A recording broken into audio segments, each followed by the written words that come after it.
Tissa?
Hi, Tissa. Good evening.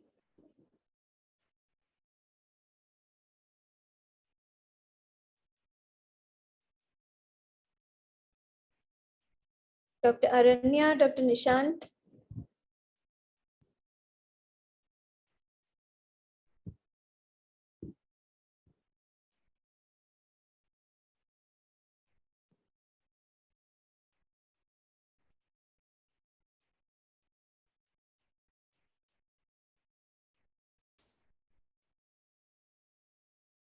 Tissa, can you hear me?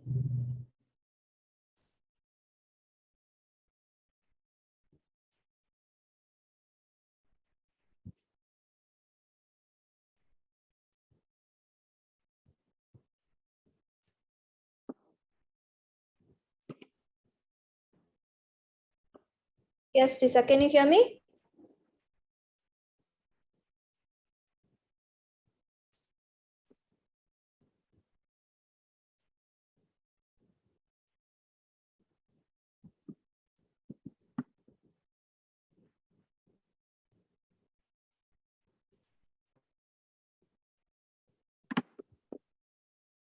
Can I come now? Can you hear me?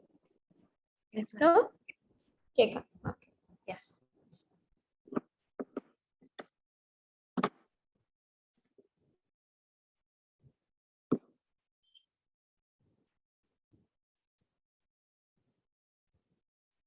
Shobha, ma'am.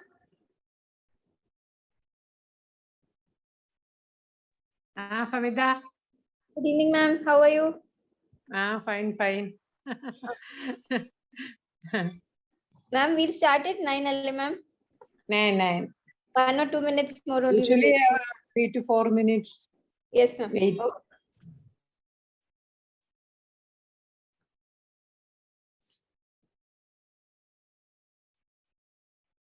Tissa, we'll give it till 9:05 then. What does your clock say? 9, ma'am. Okay. So then 5 minutes we'll wait and then we'll start off.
Shobha ma'am, shall we start, ma'am?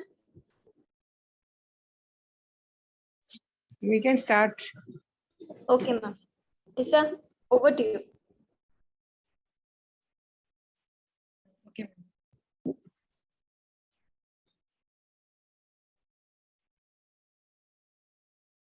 Good evening, all.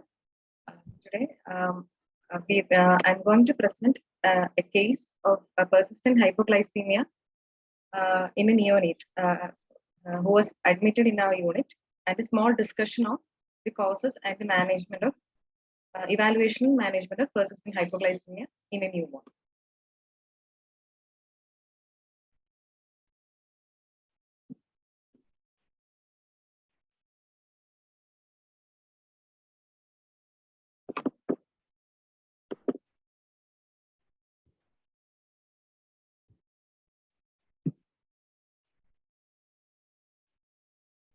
So first, coming to the case, baby A, born to a 33-year-old second gravida mother, and the baby is having two siblings, that is twins, and 10-year-old, and they were late preterms, BCDA twins. One of the twin had refractory hypoglycemia. That baby was admitted in the newborn period for about 28 days, received multiple drugs for hypoglycemia, and the baby is having now cerebral palsy. He is having development delay, intellectual defect, and is being categorized as cerebral palsy. He is having visual problems, cortical blindness also. In the present pregnancy, antenatally, the only risk factor is gestational diabetes, and the mother was on medical nutrition therapy. And the baby was delivered by an emergency LSCS in view of meconium stain lichen and fetal distress. And the baby was referred to our hospital at 11 hours of life in view of respiratory distress and bradycardia. At admission, sensorium was normal. Baby had mild tachypnea, and the heart rate was around 102. There was no cyanosis. Minimal retractions were there, and other systems were within normal limits. And admission blood sugar was around 125. But the second day, baby developed jitteriness, and the lowest GRBS which was recorded was 42, and corresponding lab RBS was around 28. And then the baby was started on, we initially started on oral correction, but as the baby required more, we started infusion, and the GAR went up to 16 milligram per kg per minute. And we have to continue infusion for about 5 days. And meanwhile, we have added multiple drugs for the for controlling the blood sugar, for increasing blood sugar. First, we added hydrocortisone, and we went up to 10 milligram per kg per day. And then the next drug we added was diazoxide.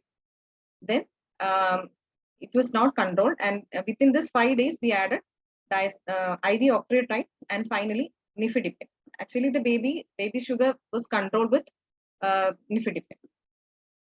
And associated other issues where baby was having polycythemia, which may be related to the diabetes, gestational diabetes, then thrombocytopenia, bradycardia, which was actually the ECG was normal, QT interval was normal, and it's a sinus bradycardia.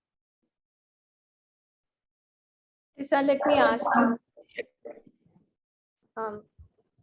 Is it echoing now? No. Madam, My voice isn't echoing, right?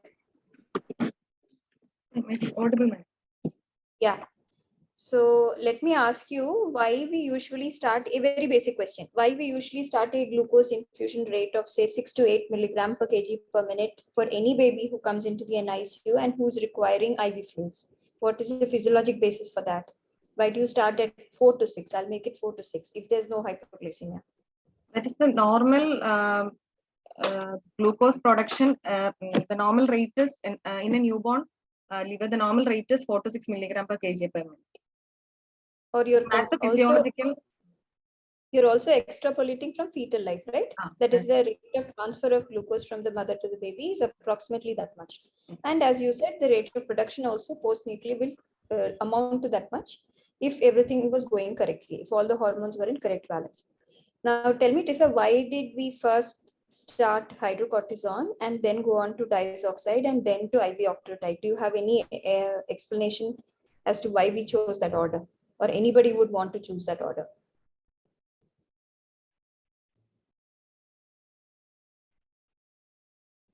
Why would you first start hydrocort, then go to diazoxide, then to octreotide? Anybody can answer, please. You can unmute and answer. It's not an exam, so it's okay to tell wrong things. Even I'll learn. I'm seeing some names. If nobody unmutes, then I'll be calling out. Aranya, Dr. Aranya.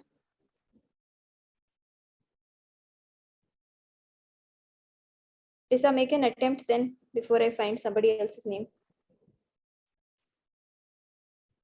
One is the simplicity of the drug, no, Tissa? So first we think that hydrocort is a stress hormone. So it is first of all a physiologic thing. Yeah, the body also produces hydrocortisone. And in this setting, you think hyperinsulinism is the maximum possibility, the best possibility. So you give a anti-insulin drug that is simplest to use, you're most used to it. And in the adverse event profile, the drug may be in the least dangerous, correct? Then you will go on to diazoxide, because many of the algorithms for hypoglycemia suggest that first you need to differentiate between diazoxide responsive and diazoxide non-responsive. The only problem with diazoxide is what, Tissa? What form of medicine is this? What route of administration is diazoxide? It is available as a 25 milligram tablet. We have to dissolve in a sterile water and give IV. Yeah. So what's the dose of diazoxide that you will give to a around 3 kilo baby? One dose will be how much? 5 to 15 milligram per kg per day is the usual dose, and Divided. It comes around 12 to 15 milligram. For our baby, we have given around 12.5 milligram PID. Yeah. So at least when the tablet comes as a 20 tablet, and many of them are capsule formulations also, right? So when it comes as a 25 milligram capsule or a tablet, then it becomes easier to give at least 12.5. If it's a bigger baby, we'll have difficulty if the baby is a severe IUGR baby with hyperinsulinism. If there's a very high chance that a drug error can happen if a capsule has to be dissolved into very small quantities. So that's coming to the practical point. Next, why do you choose IV octreotide then? Hello, ma'am. Yeah, please go ahead. When you start diazoxide, will you give chlorothiazide along with it or not? We as a unit don't prophylactically give a diuretic unless we find there are features of fluid retention. Does anybody else have a difference of opinion? Any of my senior colleagues and teachers, please? Literature says we are supposed to start along with it, ma'am. Latest journal, it came in Indian Pediatrics. Okay. Then we'll have to go through that, Tissa. But we as a unit have never given it as a upfront prophylactic drug when we use diazoxide. We do closely and even monitor. not supposed to give in prematures. Yeah. So it's just if you have a term IUGR baby who is very small and who's going to have hyperinsulinism, then diazoxide may come as a second line therapy after you started hydrocortisone. So just wanted to highlight the fact that it's an oral drug and it takes very long for the action to start. And that the drug is available only as a 25 milligram tablet or a capsule. We'll definitely check out if you have to give chlorothiazide or not. Tissa, the next question was on IV octreotide. Why do we choose that? If it is diazoxide resistant means then we have to, for the suppression of insulin secretion, we need a somatostatin analog. Okay. So the mechanism of action is that it's an insulin suppressive drug. So it's recommended in two routes, correct? A subcutaneous and intravenous. So why did you choose IV, Tissa? Because the muscle mass for newborn, it will be difficult for multiple injections. Yeah, one is that definitely it's an invasive procedure if you do it subcutaneously every 8th thali or every 6th thali, as against an IV cannula which is already in situ. That's a definite difference. And the other, you started off correctly, but we are not talking about muscle mass. We're talking about what? In a subcutaneous injection. Where do you deliver the drug when you give subcutaneously? Anywhere? Anybody else? Very, very basic pharmacology question. Where is the drug intended to reach when you give a drug subcutaneously? In which part of the body? Very basic. Fat. Yeah, exactly. So you want to put it in the subcutaneous fat. So that itself is going to be an extremely thin area, which is going to be difficult to estimate if it's a newborn baby, especially if it's a smaller baby. So what is the intention of putting it in fat? Again, anybody else? Fat is supposed to be less vascular. What is the Slow idea? regular absorption. No? Yeah. So we think that fat is a depot. It is like a place from where very, very slow absorption will happen. But unfortunately, in newborns, the subcutaneous fat is thin, so it may leak from there extremely fast. So you might have a very erratic absorption if it is subcutaneous injection. So if a IV cannula is in situ, we'll definitely prefer an IV over SC for both reasons. One is for the pain as well as for the more reliable absorption of the drug. Yeah. Next, which drug did you take? Nifedipine. So nifedipine is again available in oral form alone, correct? 10 milligram capsule. Yeah. And what would be the dose, Tissa? The usual doses you start from 0.5 milligram per kg per day, can up to 2.5 milligram per kg per day in 2 to 3 divided doses. Even if you take the highest dose, it's going to be a little difficult to constitute the drug. So again and again, I'm trying to just emphasize the fact that oral drugs in a newborn, if it is not specially designed for a newborn in a formulation, then it becomes a very difficult thing to administer. You might write the order on paper, but how it reaches the baby is going to be a different story unless you're going to supervise it. Okay, go on, Tissa, go on.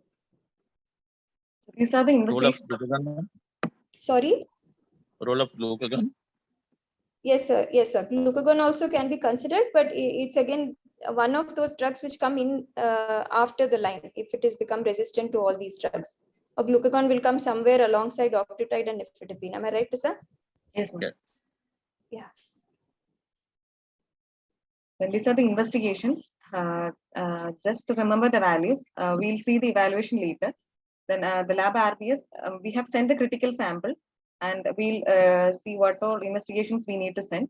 Then RBS, lab RBS was 28, plasma insulin level was 25, ketone level was 0.2, which is normal. The baby is having no acidosis, bicarbonate was normal, lactate was a little higher, 30 milligram. Our cutoff was around 20 and it is a little higher. Ammonia is normal and the cortisol value is 9.4 and growth hormone is 2.3. And we have sent a TMS which came as normal and urine GCMS was also sent. The report came as lactic aciduria. Anybody else who wants to explain why these things are sent for a suspected hyperinsulinemia in the critical sample?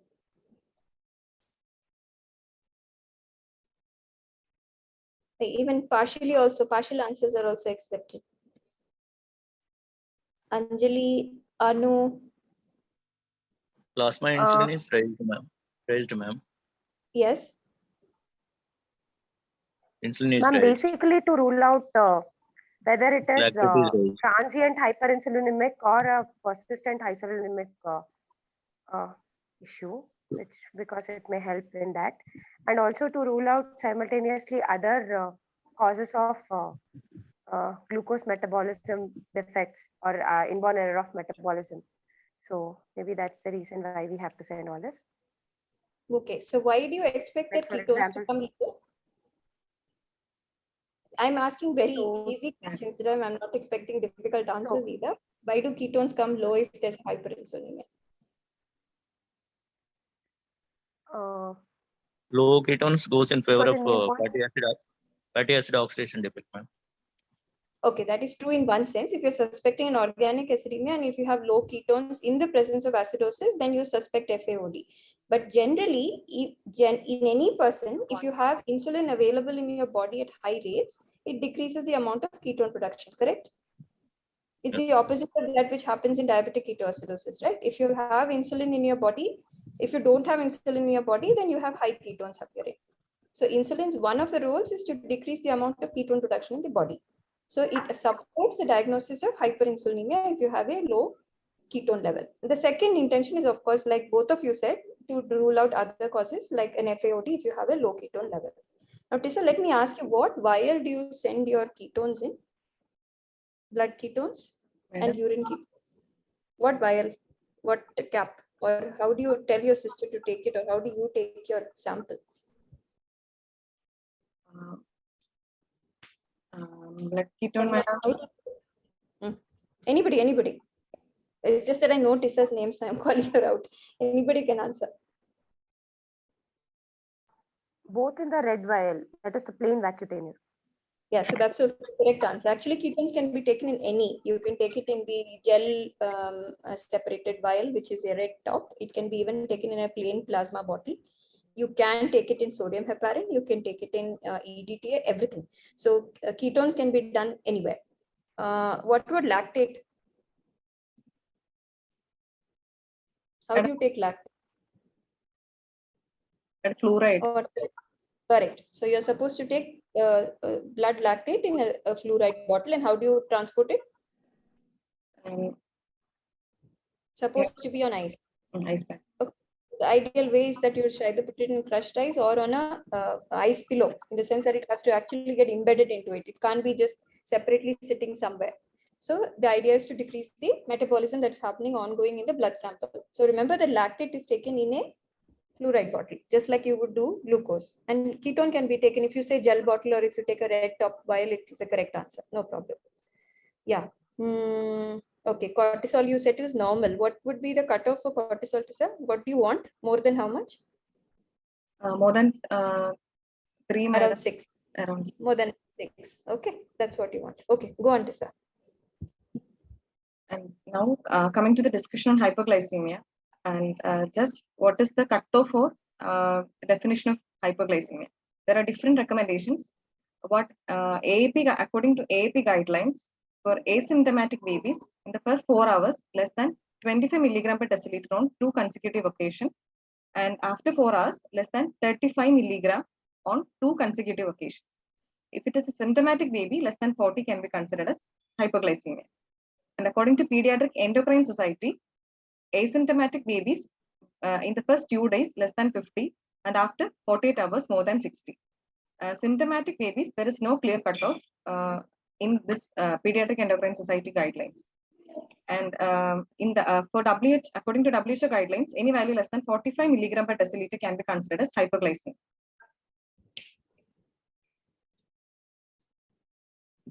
So what is a recurrent or resistant hypoglycemia?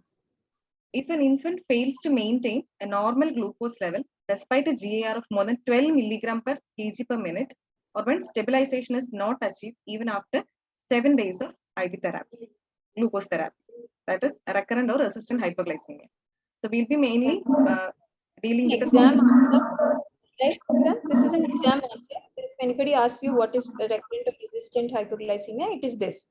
But in a clinical setting, if you're standing bedside and you find that you go on increasing the GIR and the baby's sugars are not shooting, then you will suspect it earlier. The reason why I emphasize this is because a low sugar in a symptomatic baby is as bad as a desaturating baby, because you may not see the effects of that problem immediately, but you're doing as much damage as if you're sitting on a saturation of 60% for 1 hour. So you need not wait to prove that the GIR is more than 12 mg per kg per minute or 7 days of hypoglycemia in order to call it this and to start therapy. So as a definition for an exam, this is correct. But on the bedside, you might have to take action faster. Go on, Tissa. And coming to the causes of hypoglycemia, what are the can be classified into transient and persistent. And transient, we all know, that is a small for gestational age or a preterm baby because of the less dose. Then babies who are under stress, that is asphyxia, trauma, or hypothermia. Then when the demand is more, that is in sepsis, polycythemia, erythroblastosis fetalis. Then when there is hyperinsulinemia, as in infant of diabetic mother, and as a result of maternal drugs like beta agonist used for tocolysis. And coming to the causes of persistent or recurrent hypoglycemia, mainly it can be classified into 4. That is hyperinsulinism, endocrine disorders, inborn errors of metabolism, or neurohypoglycemia. And hyperinsulinism can be congenital or associated with certain syndromes. Then endocrine disorders. Endocrine disorders can be pituitary insufficiency, cortisol deficiency, or epinephrine deficiency, which is very rare. Then IEM, it can be a disorders related to carbohydrate, amino acid, fatty acid, or metabolism or mitochondrial disorders. And neurohypoglycemia is mainly due to GLUT1 receptor defect. And first we'll see about the hyperinsulinism.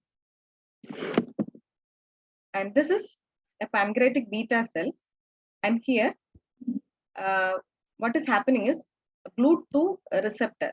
Through the GLUT2 receptor, glucose will reach inside the beta cell. And it will be metabolized by the phosphorylated by the glucokinase enzyme. And as a result of this phosphorylation, the ATP-ADP ratio will be increased. And this ATP sensitive potassium channels will be closed. And this will result in depolarization, and that causes calcium influx. And this calcium influx is the reason for insulin release. Insulin will be released from the stored granules. And another mechanism for insulin releases, one is leucine through glutamate dehydrogenase. This can also result in insulin exocytosis. And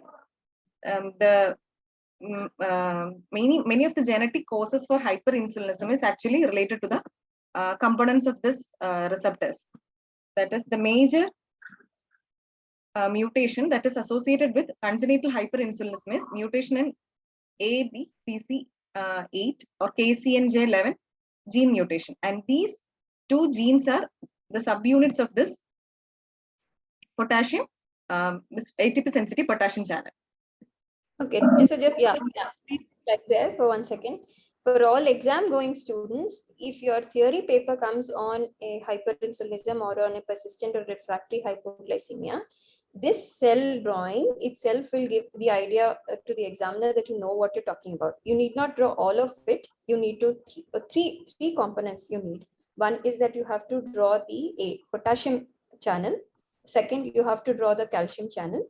You have to have leucine somewhere in the picture, and you need to show your GLUT2 because that is a glucose, independent receptor, correct? So if you, irrespective of what the blood glucose levels are, the GLUT2 is going to be open or closed or whatever, just like you have it in the brain.